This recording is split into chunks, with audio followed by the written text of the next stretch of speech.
Welcome everybody, my name is Cadet Warrant Officer Daryl Kovac, and today I'll be showing you how to polish your shoes the way I do.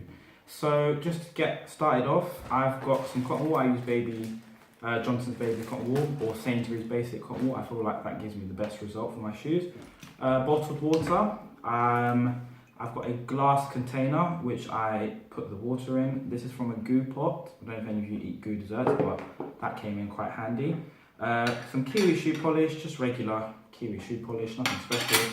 A toothbrush, and I'll explain why it is slightly black, and a lighter with a it will work, with a fairly big flame, okay? So just to get started, I'm just going to get some cotton wool out. Okay, what I want to do first of all, because I've already got some water in here, is dip the whole cotton ball in the water and squeeze excess out to make it into sort of like a flat pancake shape, like so, okay? And what I'm going to do with this is go over the entire shoe, and what you're going to be doing now is cleaning it, okay? You could use a cotton pad, but I use cotton balls because that's just what I have, and you can squeeze it to make it into the shape you like, okay? Nothing fancy here. Literally just going over the entire shoe. If you want to change the cotton that you use because it gets dirty, you can do that. In fact, I will. I'm going to go into the second one. Again, squeezing the excess out to make it into a flat pancake shape. Okay, and I'm going to go over the entire shoe and I'm going to clean it. Okay, just with water and the cotton that you use. Okay, and don't forget to clean the welts of your shoes, which are the outer bits here, okay, the bits that run along the side. Those are also polishable. You can also polish them, hence why I am cleaning them. Okay, go around the whole thing.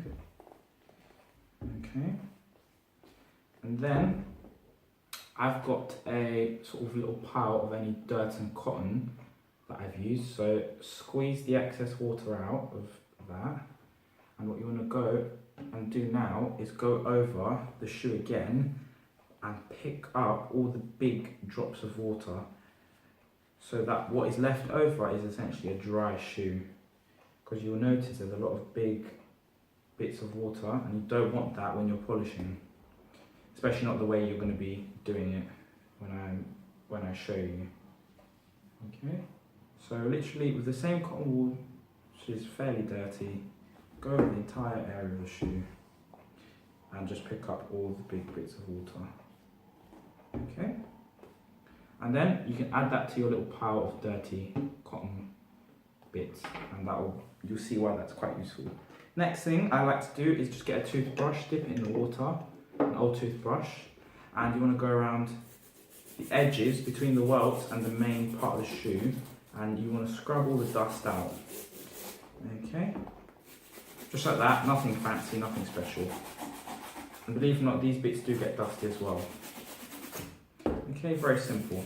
And the reason why it's black is because you can dip it in the polish and you can go over it like that by putting polish on it. So you've almost sort of dyed or stained the edge of the shoe, but I don't really need to do that. So we're going to just stop there. Some water in there. Okay. So that was step one, which is cleaning your shoe. Two parts of that step, okay? Clean the main body of the shoe and then clean the welts with the toothbrush as well. Okay, so now we get on to step two, which is the actual polishing part.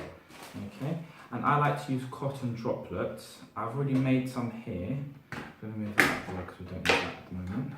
I've already made some here and they basically just look like a big sort of water droplet. Hence why I call them cotton droplets. And the way you make them is by unrolling a ball of cotton. Now it's tricky because you need to find where it starts. Okay, and I found that, and this is how cotton balls are made. Okay, it's a rolled up piece or strip of cotton like that. And to make these, all you literally do is start from one end and roll the cotton about 1.5 inches. Stop, rip it off, fold the end inwards, and dip this whole thing in your water. I'll do that as well. Okay, and you want to squeeze from the top from the top down, and you don't need to touch the actual top bit. Okay, I'll just show you that again. Start from the end, roll the cotton strip about 1.5 inches worth, stop, rip it off, fold in on the end, pinch from the end of the material, dip the whole thing in water and squeeze from the top down. Oops, I'll just do that again. Squeeze from the top down, okay?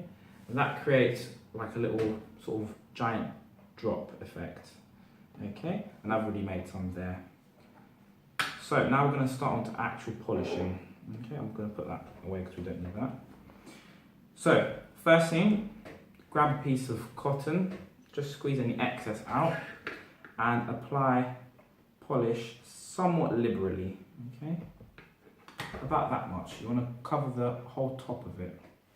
Okay, your shoe should now be dry. If it's not dry, make it dry, okay? Because you cannot polish with water on it. And what I'm going to be doing now is literally just applying the polish onto the shoe. You are not working the polish in. I repeat, you are not working the polish in. You are just applying it onto the shoe, because what the lighter will do is melt the polish into the pores of the leather, giving it that shiny texture. Okay, if you need to, go back into the tin and apply more polish. Literally just go around, make sure that every part of what you're polishing is covered. I'm just going to be polishing the toe caps for this video. And literally just cover the area with polish. That's done. Now you get rid of this into your pile of dirty cotton. Get your lighter. My lighter has an adjustable tool which allows me, if this will turn on,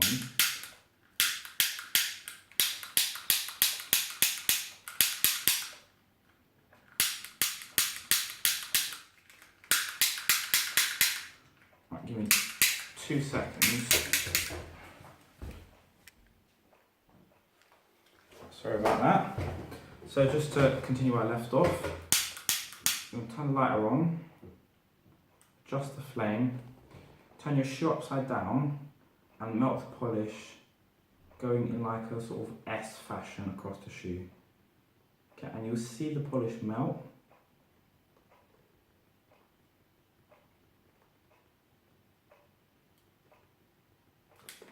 You want to stop and let it cool down.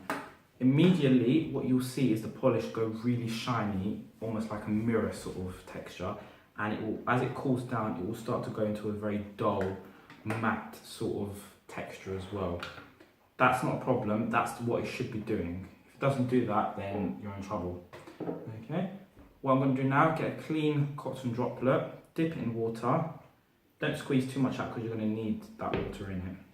And what you're going to do now, buff the shoe which has the melted polish on it, and you need to apply a fair amount of pressure onto it and press down fairly hard. And instantly you'll see the shoe begins to go almost like a mirror texture, and that is how I polish my shoes. Okay, it gives you a quick result and it gives you a very good result. The only slight downside to this method of polishing is that your shoes do look like they have acne. They go sort of like a marbly, sort of bumpy texture in some areas. But that's only because when you turn your shoe upside down and you melt the polish, if you don't turn it upside down properly, all the polish starts to slip to one side because it's all melted, a bit like wax. That's the only reason why you get that marbled sort of texture. Okay, and I'm fairly happy with that. Okay, and you want to stop there. Now what you want to do with the same piece of cotton, squeeze as much water out of that droplet and go over the shoe again in a zigzag fashion. And what I'm doing again is picking up all the big drops of water.